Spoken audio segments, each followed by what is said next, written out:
This is Revathi. Welcome back to అందమైన కథల పొదిరిల్లు.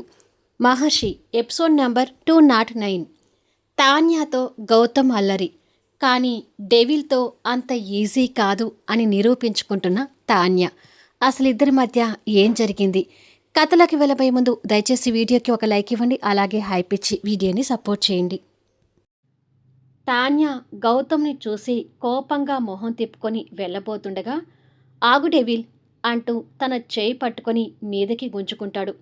దాంతో తాన్య వచ్చి గౌతమ్ ఛాతీ మీద పడటం, ఆటోమేటిక్గా గౌతమ్ రెండు చేతులు డెవిల్ నడుముని చుట్టుకోవటం జరుగుతుంది. ఏంటిది, నన్ను వదులు అని అంటుంది కోపంగా. గౌతమ్ తన నడుం చుట్టూ వేసిన చెయ్యిని ఇంకాస్త బిగిస్తూ, వదులుతాను కానీ ఎక్కడికి వెళ్ళొస్తున్నావు అని నిదానించి అడుగుతాడు. అలా అడగటానికి నన్నిలా పట్టుకోవాల్సిన అవసరం లేదనుకుంటా అంటుంది అదే కోపంతో. నేనేమీ పరాయి ఆడపిల్లని పట్టుకోలేదు, నా భార్యనే పట్టుకున్నాను అంటూ తన్ని ఇంకాస్త దగ్గరగా అదుముకుంటాడు. తాన్య అది చూసి ఇంకాస్త కోపం తెచ్చుకుంటూ, ఏమైంది ఇవాళ నీకు? ఎప్పుడు లేంది కొత్తగా ప్రవర్తిస్తున్నావేంటి? నేనంటే నీకు అసలు పడదు కదా, అలాంటిది ఇవాళ నీ ప్రవర్తన కొత్తగా ఉందేంటి అని అడుగుతుంది, గౌతమ్ నుంచి విడిపించుకునే ప్రయత్నం చేస్తూనే. కానీ గౌతమ్ అంతకు అంతా బిగించి పట్టుకుంటూ, ఎందుకంటే ఇవాళ నా మనసు కాస్త సంతోషంగా ఉంది. వెంకట్తో విడిపోతుంది అనుకున్న మిథున వెంకట్తో కలిసి ఉండటానికి వెళ్ళింది. దూరం అయింది అనుకున్న నా స్నేహితురాలు ఈరోజు మళ్ళీ దగ్గరైంది. చాలా రోజుల తర్వాత ఇవాళ నేను సంతోషంగా ఉన్నానని నాకే అనిపిస్తుంది అని అంటాడు నవ్వుతూ. మంచిది, నీ సంతోషాన్ని నీ దగ్గరే పెట్టుకొని నన్ను వదులు అంటుంది గౌతమ్ నుంచి విడిపించుకోవాలని ఇంకా చూస్తూ. వదలను, కాసేపు ఇలాగే పట్టుకుంటాను అని అంటాడు చిన్న స్మైల్తో. అవునా, ఎలా పట్టుకుంటావో నేను చూస్తాను అంటూ పిడికిలి బిగించి గౌతమ్ కడుపున కొంచెం గట్టిగా గుద్దుతుంది. దాంతో గౌతమ్కి కడుపులో మెలేసినట్టుగా నొప్పి పుట్టి పట్టు వదిలి తన్ని వదిలేసి, ఏ డెవిల్, ఏంటి అలా కొట్టావు అని అడుగుతాడు కడుపు పట్టుకొని. వదలమని చెప్పాను, వదల్లేదు, అందుకే నా డెవిల్ పంచి చూపించాను అంటుంది ఉరిమే కలతో. అబ్బా, నేను నిన్ను పట్టుకొని ఏదో చేసినట్టే మాట్లాడతావేంటి? కనీసం ఒక కిస్ కూడా పెట్టుకోవడం లేదు కదా, నా మీద అంత కోపం ఎందుకు అని అడుగుతాడు. ఎందుకా అంటూ మొహమంతా ఎర్రగా చేసుకుని గౌతమ్ వైపు చూస్తుంది. అంతలో వర్ష వచ్చినట్టుగా కింద నుంచి అత్తా అత్తా అంటూ కేకలు వినిపిస్తుంటాయి. తాన్య ఆ కేకలు విని అందుకు అని కోపంగా చెప్పి ఆ రూమ్ నుండి వెళ్ళిపోతుంది. గౌతమ్ వర్షాన్ని పెళ్లి చేసుకోవాలనుకోవటం గుర్తు తెచ్చుకొని తన కోపానికి కారణం అది అని అర్థం చేసుకుని మౌనంగా బెడ్ మీద కూర్చొని పోతాడు. అత్తా అంటూ వర్ష కేకలు పెడుతుంటే సుచరిత కిచెన్లో నుండి వస్తూ, ఏంటే అని అంటుంది. మిథున వెంకట్ దగ్గరికి వెళ్ళిందంట కదా, ఆ అమ్మ చెప్పింది, వినగానే చాలా సంతోషంగా అనిపించింది అత్తా అని అంటుంది పైకి నవ్వు నటిస్తూ. నిజంగానే నీకు అంత సంతోషం కలిగిందా అంటూ తాన్య అక్కడికి వస్తుంది. వర్ష తన వైపు కోపంగా చూస్తూ, సంతోషంగా ఎందుకుండదు, ఎంతైనా మిథున నా మేనత్త కూతురు, నీలాగా నేను మిథునాకి పరాయి దాన్ని కాదు, అయిన దాన్ని అని గొప్పగా చెప్తుంది. అంతలో ప్రమోద్ ఎంటరై, ఓహో, అందుకనేనా వెంకట్ దగ్గరికి వెళ్ళి పేపర్స్ మీద విడాకులు సంతకం పెట్టించుకొని వచ్చావు అని సాగదీస్తూ అడుగుతాడు. ప్రమోద్ రాకని కోపంగా చూస్తూ, నువ్వేంటి కరెక్ట్ టైంకి వస్తావు అని అడుగుతుంది. నీ విషయంలో నేను ఎప్పుడు కరెక్ట్ టైంకి వస్తానులే, కానీ ఇంకా నేను అడిగిన దానికి సమాధానం చెప్పలేదు అంటాడు ప్రమోద్ తనని ఓరగా చూస్తూ. తాన్య కూడా తన వైపు కోపంగా చూస్తుంది. ఏదో మిథున అడిగిందని ఆ పేపర్స్ మీద సైన్ పెట్టుకొని వచ్చాను అంటుంది వర్ష. నాకు ఒక డౌట్ తాన్య, ఆ డౌట్ క్లియర్ చేస్తావా అని అడుగుతాడు ప్రమోద్ వర్షాని ఓరగా చూస్తూనే. ఏం డౌట్ ప్రమోద్ అని అడుగుతుంది తాన్య. ప్రమోద్ డౌట్ ఏమై ఉంటుందా అని సుచరిత కూడా చూస్తుంటుంది. ఇంతమంది ఈ ఇంట్లో ఉండగా మిథున వర్షకి మాత్రమే పేపర్స్ ఇచ్చి వెంకట్‌తో సైన్ పెట్టించుకొని రమ్మని ఎందుకు చెప్పుంటుందంటావు? అని అడుగుతాడు. దానికి ఆన్సర్ ఈ వర్ష మేడం గారు చెప్పాలి అంటుంది తాన్య వెటకారంగా. ఇదేమైనా కష్టమైన ప్రశ్న ఆన్సర్ చెప్పకపోవడానికి? పేపర్స్ ఇచ్చి మిమ్మల్ని సైన్ పెట్టించుకొని రమ్మంటే మీరు పెట్టించుకొని రారేమోనని నాకిచ్చింది అంటుంది వర్ష.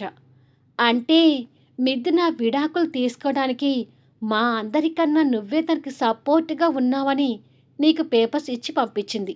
అంతేనా? అని అడుగుతాడు ప్రమోద్. అంతే అంటే అంతే అంటుంది దిక్కులు చూస్తూ. వాళ్ళిద్దరు విడిపోతే సంతోషపడాలనుకున్న నువ్వు ఇప్పుడు కలిశారు అంటే నీకెలా సంతోషం కలుగుతుంది? అని ప్రశ్నిస్తాడు ప్రమోద్. ప్రమోద్ బాగా అడుగుతున్నాడు అన్నట్టుగా తాన్య ఉంటుంది. అబ్బా! ఈ ప్రమోద్ గాడు ఒకడు సమయానికొచ్చి నన్ను బాగా ఇరికిస్తాడు. వాళ్ళిద్దరి కలిసినందుకు నాకు పీకల దాకా ఉన్నా ఏదో మాట వరుసకి సంతోషంగా అనిపిస్తుందని నటిద్దామని వస్తే ఇక్కడ అంతా ఎదురవుతుంది అని తనలో తను తిట్టుకుంటుంది. చెప్పు వర్ష, వాళ్ళిద్దరు విడిపోవాలనుకొని పేపర్స్ మీద సైన్ పెట్టించుకొని వచ్చిన నువ్వు వాళ్ళిద్దరు కలిశారంటే ఎందుకు సంతోషం కలుగుతుంది అని రెట్టించి కావాలని అడుగుతాడు ప్రమోద్. అబ్బా! నీకొక నమస్కారం అయ్యా, నా బుర్ర తినకు అని నేను మళ్ళీ తర్వాత వస్తానత్తా అంటూ వెళ్ళిపోతుంది. నువ్వసలు రాకపోతే ఈ ఇల్లు ప్రశాంతంగా ఉంటుంది అంటాడు ప్రమోద్ వెళ్తున్న తన వైపు చూస్తూ. అది విని మనసులో తిట్టుకుంటూ వెళ్ళిపోతుంది. ఏంటి ప్రమోద్ తన్ని అలా ఏడిపిస్తావు అని అడుగుతుంది సుచరిత. మీ కోడల్ని మీరు గుడ్డిగా నమ్మకండి పిన్ని అంటాడు ప్రమోద్. తన ఇంటి కోడలు కాలేదన్న బాధతో వర్ష కాస్త నెగిటివ్ ప్రభావంతో ఉంది. అంత మాత్రాన వర్ష మంచిది కాదని అనుకోకు అంటుంది సుచరిత. తను ఎలాంటిదైతే నాకెందుకులే గాని మిథున వెంకట్ దగ్గరికి వెళ్ళినందుకు నేను మాత్రం నిజంగానే సంతోషంగా ఉన్నాను పిన్ని. ఏమైనా ఆ మహర్షి గారు అవంతి తక్కువ రిస్క్ చేశారా అంటాడు ప్రమోద్. నువ్వన్నది నిజమే ప్రమోద్. ఇవాళ నా కూతురు జీవితం సంతోషంగా ఉండబోతుంది అంటే దానికి కారణం మహర్షి అవంతినే అంటుంది సుచరిత మనసులో నుండి వస్తున్న మాటలతో. వాళ్ళ గురించి అలా మాట్లాడుతున్న అత్తగారిని చూసి తాన్య తృప్తి పడుతుంటుంది. కానీ పైనుంచి గౌతమ్ ఆ మాటలు వింటూ ఆ మహర్షి గురించి మీరు ఎన్ని విధాలుగా మాట్లాడుకున్నా అతని మీద నాకు మాత్రం పాజిటివ్నెస్ రావడం లేదు అని అనుకుంటాడు. అవంతి గంగకి ఫోన్ చేసి, గార్మెంట్స్‌లోని ఉన్నావు కదా గంగ, నీకక్కడ ఎలాంటి ఇబ్బంది లేదు కదా అని అడుగుతుంది. ఎలాంటి ఇబ్బంది లేదు మేడం. ఇక్కడికి వచ్చాక మనసు ప్రశాంతంగా ఉంది. నాకే కాదు, నాతో పాటు వచ్చిన వాళ్ళందరికీ కూడా చాలా సంతోషంగా ఉన్నారు. ఒక జంటని కలపడానికి వచ్చిన మీరు ఇప్పుడు మా అందరి జీవితాల్లో కూడా సంతోషాన్ని నింపారు అంటూ గంగ కృతజ్ఞతగా మాట్లాడుతుంది. తన మాటలు విని సంతోషపడుతూ, అప్పుడప్పుడు నాకు ఫోన్ చేస్తుండు గంగా. నీకు ఎప్పుడు ఏ ప్రాబ్లం ఉన్నా నేను మహర్షి గారు నీకు తోడుగా ఉన్నామనే విషయాన్ని అస్సలు మర్చిపోకు అని అంటుంది అవంతి. మిమ్మల్ని మర్చిపోవడం అనేది జరగని పని మేడం అంటుంది గంగ సంతోషంతో నవ్వుతూ.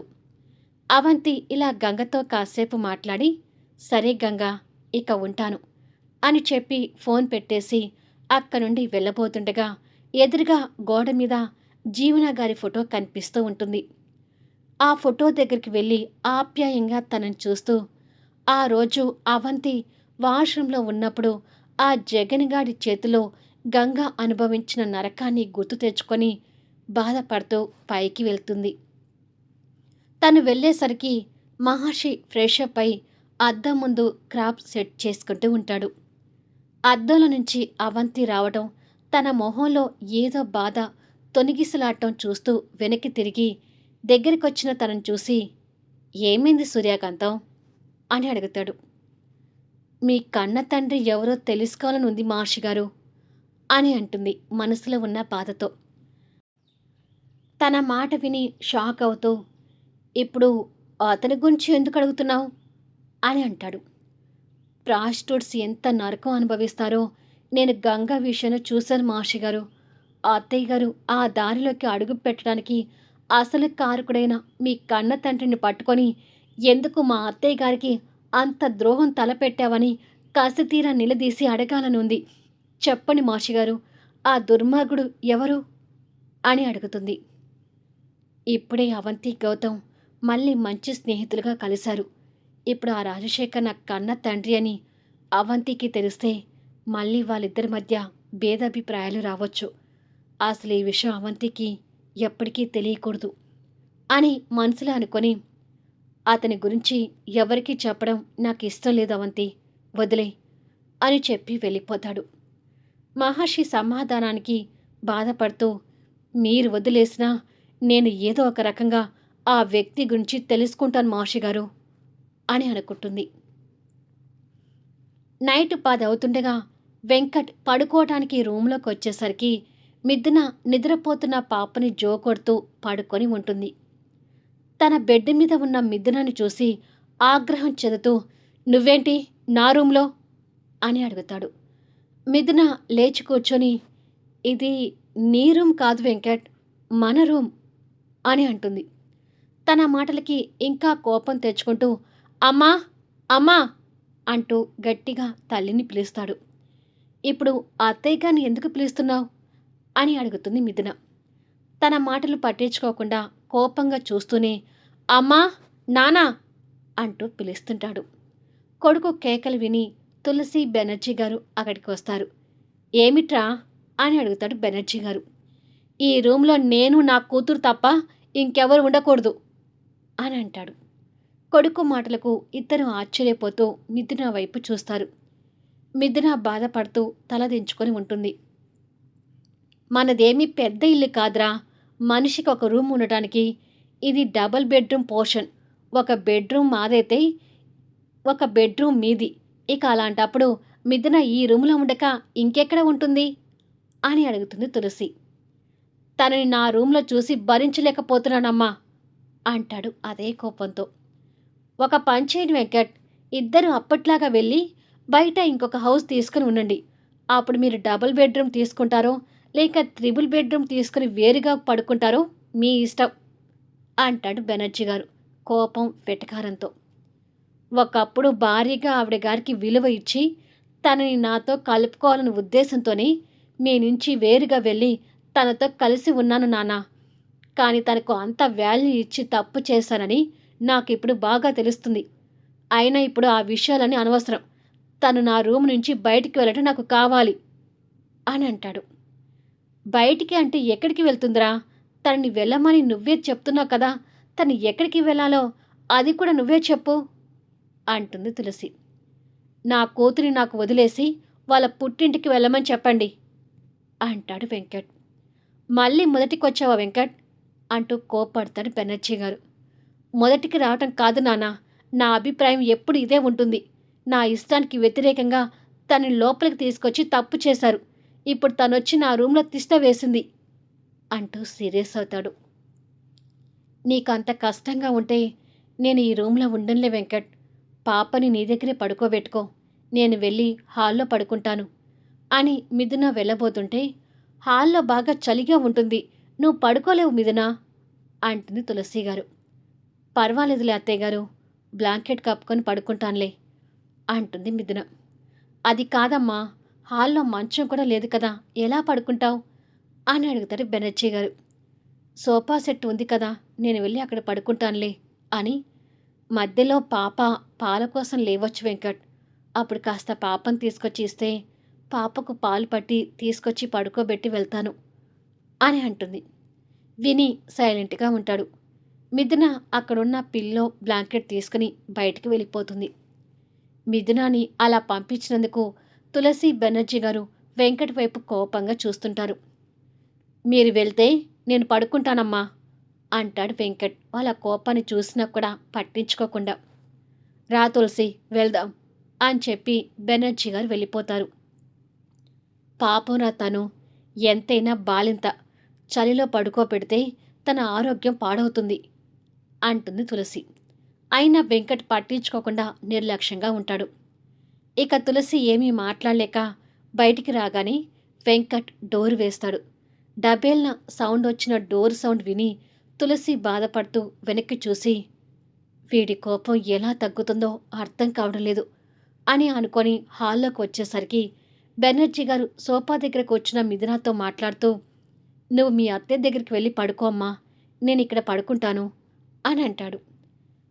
నేను అక్కడ పడుకుంటే పాప ఏడ్చినా నాకు వినపడదు మావయ్య గారు, పర్వాలేదు నేను ఇక్కడ పడుకుంటానులేండి అని అంటుంది. చలికి ఇబ్బంది పడతావు మిథున అంటుంది తులసి గారు. మిథున తలకి మఫ్లర్ కట్టుకొని, ఏసీలో పడుకోవటం నాకు అలవాటే కదా అత్తయ్య గారు, ఈ చలి నన్నేమి చేదులేండి, ఇక మీరు వెళ్ళి పడుకోండి, ఇప్పటికే చాలా టైం అయింది అని అంటుంది. సరేనమ్మా, మరీ చలిగా ఉంటే మాత్రం నా దగ్గరికొచ్చి పడుకోవటానికి మొహమాట పడకు అని తులసి చెప్పి బెనర్జీ గారితో కలిసి వెళ్ళిపోయింది. మిథున సోఫా మీద వేసుకున్న పిల్లోని సరిచేసి బ్లాంకెట్ కప్పుకొని పడుకుంటుంది. వెంకట్ పాపకి వెచ్చగా బ్లాంకెట్ కప్పి తన పక్కన పడుకొని పాప బుగ్గ మీద నిమురుతూ పడుకుంటాడు. కాసేపటికి వెంకట్ నిద్రలోకి జారుకుంటే మిథున మాత్రం చలికి ఇబ్బంది పడుతూనే వణుకుతూ పడుకుంటుంది. మళ్ళీ నెక్స్ట్ వీడియోలో కలుద్దాం. కథ నచ్చితే దయచేసి లైక్ చేయండి, హైప్ ఇవ్వండి, మీ అమూల్యమైన కామెంట్స్ షేర్ చేయండి. Thank you for listening.